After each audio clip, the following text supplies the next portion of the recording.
هندي رسنۍ وایي د پاکستان کمانډو ځواکونو غوښتل چې د سمندر له لارې پر هند برید وکړي. د ګجرات ایالات چارواکو په وینا په ګجرات کې ټول بندرګاهو ته وروسته له هغې خبرداری ورکړل شو چې پاکستاني کمانډو په ګچ سیمه کې د سمندر له لارې هندي خاورې ته ننوځي تر څو په ګجرات کې فرقه‌يي ګډوډي یا ترهګریز برید رامنځته کړي. د هندي رسنیو له قبله دا معلومات د ساحل ساتونکو څخه ترلاسه شوي چې د پاکستان له خوا روزل شوي کمانډو د هرمینال کریک سیمې له لارې د کچې خلیج ته ننوتلي او ګمان کیږي چې دوی د اوبو لاندې بریدونو ته روزل شوي دي. د همدې لپاره دوی ته لارښوونه شوې چې په ګجرات ایالات کې د امنیت تر ټولو جدي اقدامات ترسره او د هر ډول ناخوالې مخنیوي لپاره لازم ګامونه اوچت کړي.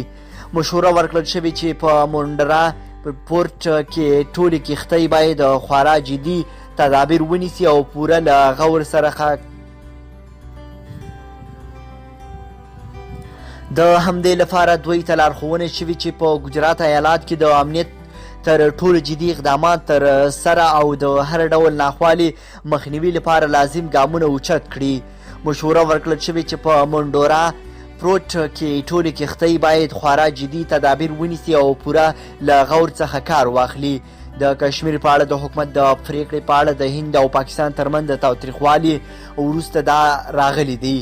د دوشنبې پر ورځ د هندوستان هیواد بحري ځواکونو مشر اډمیرال ګرمبیر سینګ د استخباراتي راپورونو له قبله ویلي وو چې د پاکستان میشته ترهګره ډله جیش محمد د اوبو لاندې بریدونو لپاره روزل کیږي. موږ استخبارات ترلاسه کړل چې د جیش محمد وسلوالې ډلې د اوبو لاندې څانګې د بریدونو لپاره روزل کیږي. موږ د څارو او تاسې ته ډاډ درکوو چې موږ د داسې ټولو پلانونو شنډولو ته بشپړ چمتوالی لرو.